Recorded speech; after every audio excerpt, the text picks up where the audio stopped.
छत्तीसगढ़ की दूसरी सबसे बड़ी जनजाति कंवर जनजाति के साथ आज मैं आपके साथ जुड़ रहा हूँ। जैसा कि आपको पता है छत्तीसगढ़ की सबसे बड़ी जनजाति गोंड जनजाति पर हमने बात कर ली है।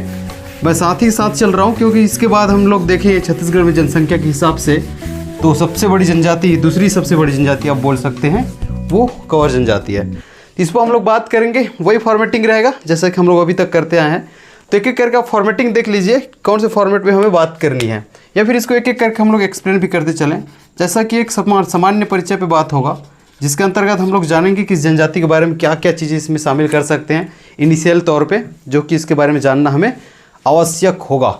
जैसे कि आप देखिए सामान्य परिचय के अंतर्गत सबसे पहले तो हम लोग उत्पत्ति देखेंगे ही कि इस जनजाति की उत्पत्ति किस प्रकार से हुई है। हालांकि ये किंवदंती है, मान्यता आप ले सकते हो, ठीक है।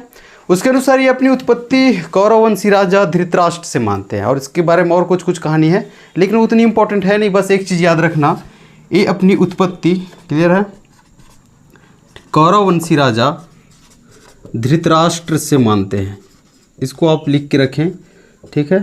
और यही कारण है कि इन्हें चंद्रवंशी जैसे शब्द भी प्रयोग किया जाता है, इन्हें कहा जाता है। और सारी इसमें जानकारी आपको मिल सकती थी बट उतनी इंपॉर्टेंट है नहीं।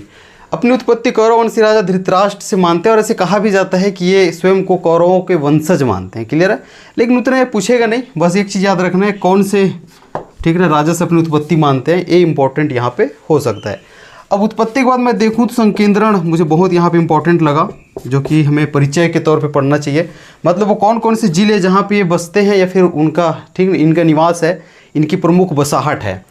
सबसे अधिक या फिर सर्वाधिक बसाहट में बोलूँ, ठीक है, सर्वाधिक बसाहट में बोलूँ कंवर जनजाति की, ठीक, वो लिख लेना आप, ठीक है। आपका हो जाएगा संभाग में बिलासपुर संभाग। तो बिलासपुर संभाग के अंतर्गत सर्वाधिक बसाहट हमें देखने को मिलती है किनकी, कंवर जनजाति की। इसके अतिरिक्त मैं बोलूँ तो आपको रायगढ़ याद रखना है, रायगढ़ हो गया, ठीक है, सरगुजा हो गया जो कि सरगुजा संभाग के अंतर्गत, और रायगढ़ के अंतर्गत बिलासपुर संभाग में आएगा ही। बिलासपुर भी यहाँ पे लिख सकते हो, कोरबा, ठीक है, कोरबा भी है। रायपुर में भी हमें देखने को मिलता है जिस हिसाब से हम लोग ठीक पढ़ते हैं। तो इनमें जो है सर्वाधिक बसाहट इनकी है। सबसे अधिक आपको पूछे तो बिलासपुर संभाग के अंतर्गत है। कोरबा भी मत भूलिएगा, ठीक है, कोरबा में भी है। मतलब रायपुर भी मत भूलना, रायपुर में भी है। यहाँ पे आपको रायपुर भी लिखना है, ठीक है। मैं RPR लिख रहा हूँ, ठीक, शॉर्ट फॉर्म में। इसको आप कंप्लीट लिखने की कोशिश करेंगे।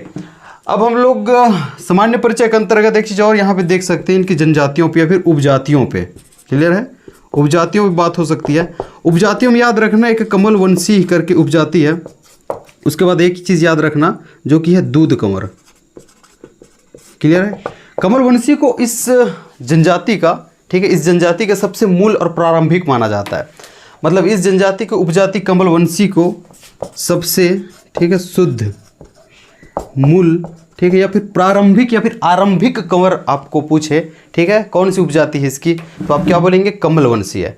तो वहीं पे दूध कंवर को इस जनजाति का क्रीम कहा जाता है। और ऐसे कहने वाले विद्वान, ठीक है ना, डाल्टन है, इसको याद रखना, डाल्टन, ठीक है। इन्होंने दूध कंवर जो कि एक उपजाति है कंवर जनजाति की, उसे, ठीक है, इस जनजाति का क्रीम कहते हैं, ठीक है। बस इतना ही नहीं है और आगे देखेंगे तो दो उपजातियों पर बात हो गई। तीसरा चीज़ याद रखना राठिया, ठीक है, और यहीं से याद रखना चौथा जो रहेगा आपका, ठीक है, चेरवा, चेरवा।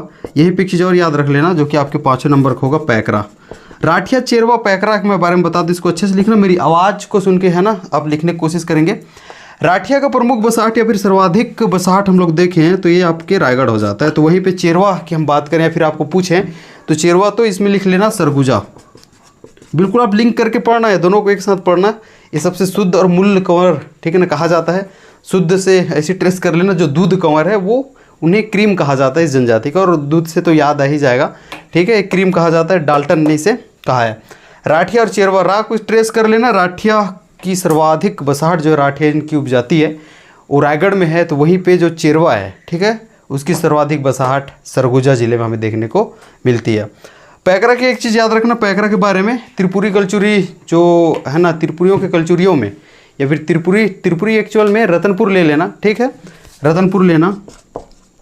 रतनपुर के है वंशी में, है वंशी मतलब कलचुरी है एक प्रकार के, ठीक है। तो रतनपुर के है वंशी या फिर कलचुरियों में सैन्य कार्य में जुड़े हुए थे। तो इस प्रकार से आपको, ठीक है ना, 6, 1 2 हो गया, 3 4 5, आपको 6 चीज़ याद रखना है, तो राठिया, चेरवा, पैकरा, और सबसे इंपॉर्टेंट चीज़ और है, ठीक है, एक चीज़ याद रखना है, ये रहेगा आपका तंवर या फिर छतरी।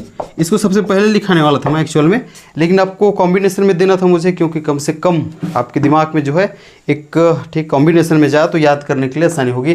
तर और छतरी को याद रख लेना, ये इतने भी उपजातियों आपने पढ़ा है उनमें से इन्हें श्रेष्ठ, ठीक है, माना जाता है, इन्हें श्रेष्ठ कहा जाता है, या फिर ये स्वयं को अन्य उपजातियों से श्रेष्ठ मानते हैं।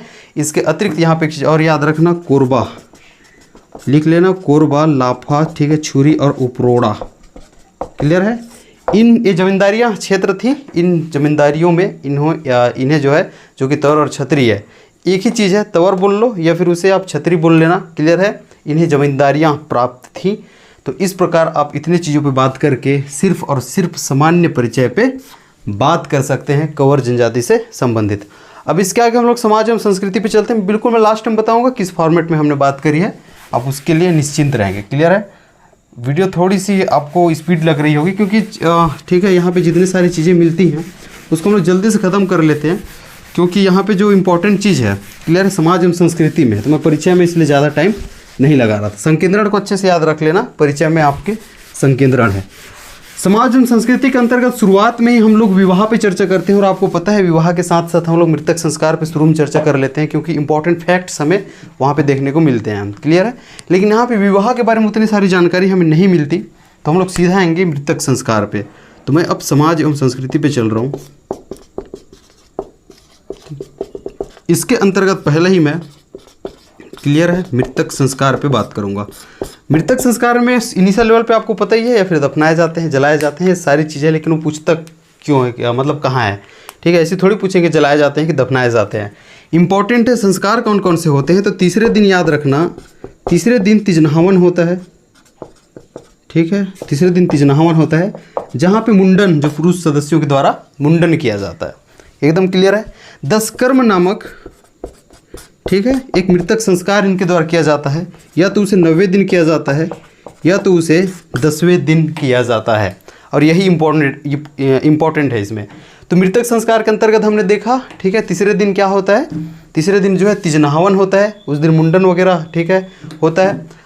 9वें या 10वें दिन 10 कर्म नामक एक मृतक संस्कार किया जाता है, जिसके अंतर्गत अब स्नान करते हैं, पूजा करते हैं, तर्पण किया जाता है, मृत्यु भोज दिया जाता है। क्लियर है।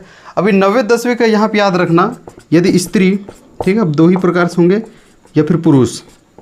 अब स्त्री है ना की मृत्यु हुई है, तो उसके 10 कर्म का संस्कार जो है 9वें दिन किया जाएगा, और पुरुषों के ठीक है ना मामले में 10वें दिन किया जाएगा। क्लियर।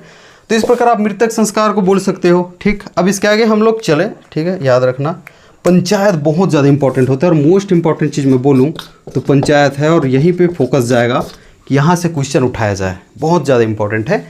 तो इसके हमें 3 लेयर दिखते हैं, ठीक है, 3 स्तर दिखते हैं। वो कैसे देखेंगे, एक चीज़ तो ये ग्राम स्त्री है। अब सभी ग्राम स्त्री ही हैं, ठीक है, लेकिन मतलब इसके अलग अलग लेयर दिखते हैं। वो कैसे देखेंगे। ग्राम स्त्री अपनी एक परंपरागत जनजाति, ठीक है ना, परंपरागत जाति पंचायत पाया जाता है, ठीक है, ग्राम स्त्री एक होता है। इसके बाद आगे जाएंगे तो एक चक पंचायत मिलेगा हमें, ठीक है, इसको अच्छे से लिखना, चक पंचायत मिलता है, एक इसके अपर लेवल आप मान सकते हो। क्लियर है। उसके आगे एक चीज़ और आपको मिलेगा जिसे सतगढ़ैया बोलते हैं, या फिर इससे, ठीक, एक चीज़ याद रखना, सतगढ़िया पंचायत कहा जाता है। क्लियर है। तो पंचायत के बारे में बता रहा हूँ, ग्राम स्त्री या फिर इनकी अपने एक परंपरागत जाति पंचायत पाया जाता है। क्लियर है। उसके प्रमुख को गौटिया कहते हैं, जो कि सबसे निम्न लेवल में है, मतलब इसके आप देखोगे स्तर में तो निम्न स्तर में है। अब यहाँ पे जो भी केस है, ठीक है, जो भी केस है या फिर मामला है, उसकी सुनवाई या फिर बोल सकते हैं एक प्रकार से उसका सॉल्यूशन या फिर सॉल्व नहीं होता है, तो उसे जो है उस प्रकरण को जो है आगे ले जाया जाता है, जो कि होता है अगला कौन सा, चक पंचायत होता है। और इसको याद रखना, जो कि 7 एवं 8, ठीक है ना, गाँव से मिलकर ये बना होता है, 7 और 8 गाँव के द्वारा मिलकर जिसे बनाए होते हैं। अब यहाँ भी प्रकरण यदि सॉल्व नहीं हो पाता है तो इनके जो सर्वोपरि है, या फिर बोल सकते हो, ठीक है, सर्वोच्चतम पंचायत है, सर्वोच्च पंचायत है, सतगढ़िया, यहाँ भेज दिया जाता है, जो कि, ठीक है, 7 उपजातियों, इनके जो 7 उपजातियाँ होती हैं उनसे मिलकर बनाया गया होता है। क्लियर है। और ये सर्वोच्च पंचायत होता है, और इसके जो निर्णय को सर्वोपरि माना जाता है, ठीक है, इसके निर्णय को अंतिम माना जाता है और सभी को मानने के लिए वो बाध्य हो जाते हैं। तो ये तो रहा पंचायत जो कि मोस्ट इंपॉर्टेंट है, स्टार लगा लेना यहाँ पे, यदि ठीक है ना क्वेश्चन बनाना हो तो यहाँ से बिल्कुल क्वेश्चन बनाने की कोशिश करेगा।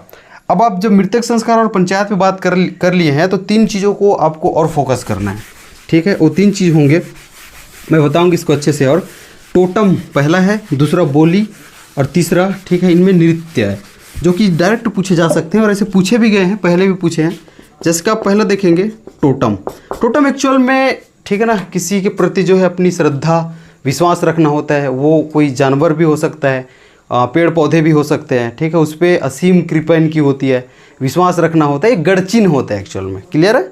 फिर उसको नहीं मारने वाला अपना रूल होता है कि उसको भाई जिस पे हम लोग विश्वास रख रहे हैं उसको काहे के लिए मारें, उसको काट के खाना मारना, ठीक है, उसको किसी भी प्रकार की क्षति नहीं पहुंचाना इनका उद्देश्य होता है, क्योंकि उसके ऊपर क्या होती है, श्रद्धा होती है। तो इनका गढ़चिन्ह होता है, क्लियर है।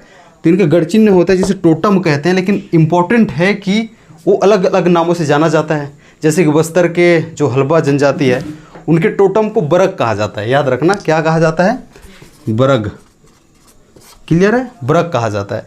उसी प्रकार याद रखना कंवर जनजाति के टोटम जो है या फिर कंवर जनजाति जो है कई, ठीक है, कई टोटम समूह में बटी होती है, कई टोटम समूह में बटी होती है, जिसे गोटी कहा जाता है। और ये डायरेक्ट क्वेश्चन बन सकता है, इसको अच्छे से लिखना, क्लियर है, गोटी कहा जाता है, ये डायरेक्ट पूछ सकते हैं, क्लियर है। तो इस प्रकार टोटम आपको समझ में आ गया होगा।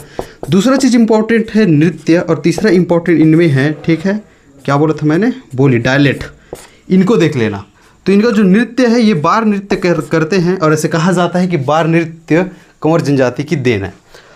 बोली के अंतर्गत देखेंगे, ठीक है, तो ये सदरी एवं छत्तीसगढ़ी, ठीक है, बोली का प्रयोग करते हैं, सदरी एवं छत्तीसगढ़ी बोली का प्रयोग करते हैं। बार नृत्य इनके द्वारा किया जाता है, एक कई टोटम में विभाजित होते हैं जिन्हें गोटी कहा जाता है, क्लियर। तो इस प्रकार आप सामान्य परिचय के बाद जो समाज एवं संस्कृति देख रहे हैं उसके अंतर्गत आपने पंचायत पे बात कर लिया है, मृतक संस्कार पे, उसके बाद 3 चीज़ आपके टोटम, नृत्य और बोली। अब इससे आगे जाएं तो हम लोग इसके आर्थिक जीवन पे बात कर सकते हैं कि इनका आर्थिक जीवन कैसा रहा है। 2 ही लाइन में ख़त्म हो जाएगा। ये जो है सैन्य कार्य से जुड़े रहे हैं, ठीक है, शुरुआती से सैन्य कार्य से जुड़े हैं। आपको डायरेक्ट पूछा जा सकता है कि जो कंवर जनजाति है या फिर सैनिक कार्य करने वाली जनजाति निम्न में से कौन है, और 4 ऑप्शन दें तो आप अब बता दोगे कौन सा है वो, कंवर जनजाति। तो आर्थिक में आ जाएंगे, आर्थिक जीवन में। अब इसके भी पहले एक चीज़ हम लोग बात कर सकते हैं, याद रखना, देवी देवताओं पे, ये भी इम्पोर्टेंट है। देवी देवताओं पे हम लोग बात कर सकते थे, इसको मैं बता देता हूँ ताकि समाज एवं ठीक है सांस्कृतिक के अंतर्गत जो आपकी सामाजिक और धार्मिक जीवन को हम लोग कंप्लीट करते हैं, उसके बाद आर्थिक जीवन में आते हैं, तो वो खत्म हो जाएगा। तो एक बार देख लेंगे देवी देवताओं पे, है ना, इसको देख लेंगे। इनके प्रमुख देवता है, याद रखना, प्रमुख देवता सग्रा खंड है, क्लियर है, सग्रा खंड है, इसको याद रखना। प्रमुख देवता कौन है, सग्रा खंड है। एक चीज़ यहाँ पे नोट करके लिखना, इनके गाँव के मध्य में, फिर गाँव में, ठीक है, रामायण का चबूतरा होता है। ये मल्टी लाइनर क्वेश्चन में उसके लिए कंटेंट मिल सकता है। चबूतरा होता है जहाँ पर रामायण का पाठ किया जाता है, क्लियर है। तो इसको याद रखना। देवी देवताओं के अंतर्गत मैंने कहा है इनके प्रमुख देवता का नाम क्या है, सग्रा खंड है। गांव में रामायण चबूतरा होता है जहाँ पे रामायण का पाठ इनके द्वारा किया जाता है।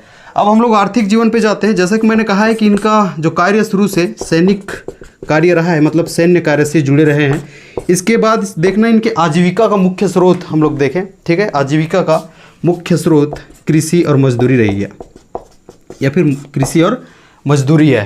तो इस प्रकार आप आर्थिक जीवन को देख लेंगे, ठीक है। अब इम्पॉर्टेंट चीज़ आ जाता है, इसके नोट करके लिखना कुछ इंपॉर्टेंट चीज़ जिसमें मैं बता रहा हूँ, और यहीं से डायरेक्ट क्वेश्चन पूछ सकते हैं। आपको पता है संत, ठीक है, गहिरा गुरु, इसको पहले भी पूछा गया है, संत गहिरा गुरु जी, ठीक है, 21 जनजाति से संबंधित हैं, ठीक है। तो याद रखना ये कंवर जनजाति से संबंधित है, ठीक है। इस जनजाति की जो महिलाएं होती हैं, अगर वो गोधना, ठीक है, गोधवाती हैं, तो उसमें जो है कृष्ण भगवान, क्लियर है, कृष्ण भगवान का चित्र या फिर उसका रूप अंकन कराती हैं। ये भी स्पेशल तौर पे आप लिख सकते हो। तीसरा चीज़ आप यहाँ पे बता सकते हो, इनमें पाइक का विशेष महत्व होता है, क्लियर है, पाइक का विशेष महत्व होता है किनमें, जो आपके कंवर जनजाति में। तो कंवर जनजाति में इतनी चीज़ आपको और मिल गया है। संत गहिरा गुरु, ठीक है, जो कंवर जनजाति से संबंधित हैं। महिलाओं के द्वारा जो है अगर गुदना गुदवाती हैं वो, ठीक है, तो कृष्ण भगवान का रूप अंकन कराती हैं। पाइक का विशेष महत्व होता है इनमें, इसको मैंने आपको बता दिया है। तो आर्थिक जीवन के बाद आप इन पे बात करोगे तो इस प्रकार जो है आपके, ठीक है ना, कंवर जनजाति के अंतर्गत समाप्त होगा। एक बार हम लोग देख लेते हैं कंवर जनजाति के अंतर्गत हमने क्या क्या पढ़ा है, ताकि आपको याद करने के लिए बहुत ज़्यादा, ठीक है ना, आसानी होगा। ये फॉर्मेट कभी नहीं भूलेंगे, क्योंकि आपको इतने सारे जनजातियों को इसी फॉर्मेट में ही पढ़ना है। और इस फॉर्मेट के बाद आप साइड में एक की पॉइंट बना सकते हो कि हमें किस किस की पॉइंट में से डील करनी, जैसे कि आप देखेंगे। जैसे सबसे पहले हम लोग सामान्य परिचय पे बात किया है, इसके बाद हमने देखा है कि इसकी उत्पत्ति, इसके अंतर्गत क्या क्या हमने देखा, उत्पत्ति देख लिया है, ठीक है, संकेंद्रण देख लिया है, और यहाँ पे क्या देखा है, उपजाति, ठीक है, उपजातियों पे हमने बात कर लिया। इसका की पॉइंट कैसे बना सकते हो, एक लिख लेना धृतराष्ट्र, एक लिख लेना क्या आपके बिलासपुर संभाग, क्लियर है। यहाँ पे एक चीज़ लिख सकते हो मुख्य वाला है जो कि तौर और छतरी, क्लियर है, और फिर दूध कंवर हो गया, ठीक है। तो 2-3 चीज़ लिख सकते हो यहाँ पे। तो ऐसे करके की पॉइंट बना के इसको आप डील कर सकते हो, याद रख सकते हो। ये तो रहा पहला। दूसरा चीज़ हमें समाज एवं संस्कृति पे बात की है हमने, ठीक है, समाज एवं संस्कृति इस पे बात की है। इसके अंतर्गत सबसे पहले हमने क्या देखा है, मृतक संस्कार देखा है, डायरेक्ट लिख लेना। 10 कर्म जो कि 90 और 10वें दिन होता है, तीसरे दिन तीजनाहवन। उसके बाद दूसरी चीज़ हमने देखा है पंचायत, पंचायत में कुछ मत करना, ठीक है, 3 चीज़ लिखना, एक गौटिया, चक पंचायत, सतगड़िया पंचायत, ठीक है, ये हो जाएगा। तो आप की पॉइंट बनाना सीखें, आपको रिवाइज करें, बहुत इंपॉर्टेंट हो जाएगा, मतलब ये बहुत ज़्यादा हेल्प करेगा। तीसरे नंबर पे हमने टोटम देखा, टोटम की एक्सप्लेन करने की जरूरत नहीं, डायरेक्ट आप गोटी लिख लो। चौथे नंबर पे आप देखोगे क्या, बोली। 5वें नंबर पे हमने देखा है नृत्य, ठीक है, बोली क्या है इनकी, सदरी छत्तीसगढ़ी, नृत्य बार नृत्य इनके द्वारा की जाती है, क्लियर है। उसके बाद हमने देवी देवताओं पे बात करी है, तो ये आपके 6वें नंबर पे हो जाएगा क्या, देवी देवताओं पे बात करी है, डायरेक्ट लिख लो सग्रह खंड। और रामायण के चौतरा वाली बात को भले छोड़ देना की पॉइंट में, ठीक है, लेकिन देवी देवताओं के अंतर्गत सग्रह खंड है, क्लियर। तो ऐसे आप लाइन में कंप्लीट कर सकते हो, जो कि बुक में आपको लिखा मिलता है, लेकिन थोड़ा आप एक्सप्लेनेशन के तौर पर उसे पढ़े रहते हो तो याद करने में आसानी होती है ना। तो ये तरह है आपका क्या, समाज एवं संस्कृति के अंतर्गत सामाजिक एवं धार्मिक जीवन के बारे में। आर्थिक जीवन हमने देखा है क्या है, सीधा डायरेक्ट लिख सकते हो, सैन्य कार्य है, कृषि और मजदूरी। फिर हमने विशेष पे बात की, विशेष में 2 चीज़ बहुत इंपॉर्टेंट है, एक संत गहिरा गुरु जी जो कि इस जनजाति से संबंधित थे, और दूसरा पाइक का विशेष महत्व होता है इनमें, ठीक है ना, उसको आपको देखना है, पाइक का विशेष महत्व होता है। तो इस प्रकार से आपके कंवर जनजाति भी खत्म होता है। जो जो पॉइंट बताया हूँ इसको अच्छे से नोट कर लेना, क्योंकि इसी के आधार पे आपको अच्छे से पढ़ाई करनी है। आई होप कि आपको ये वीडियो बहुत अच्छी लगी होगी। एक चीज़ और लिखना, ठीक है, जो इनका जो भंडारण है, धान का भंडारण है, धान को जहाँ पे ये रखते हैं, मतलब आपने कोठी तो सुना ही होगा, क्योंकि छत्तीसगढ़ वाले हैं हम लोग, धान को जहाँ पे रखते हैं कोठी ही कहते हैं, ठीक है। तो इनमें जो है उस कोठी को खोड़िया कहा जाता है, क्लियर है, इसको लिख लेना, क्या कहते हैं, खोड़िया, क्लियर है, खोड़िया कहा जाता है। ये क्या होता है, कोठी, मतलब धान का भंडारण जहाँ पे किया जाता है उसे खोड़िया कहा जाता है, कोठी है, जो कि एक प्रकार से इसको आपको देखना है। वीडियो अच्छी लगे तो लाइक करेंगे, दोस्तों में शेयर करेंगे, चैनल पर नए हैं तो सब्सक्राइब कर देंगे। अच्छे से पढ़ाई करें, अच्छे से लिखाई करें। Wish you all the very best, thank you so much.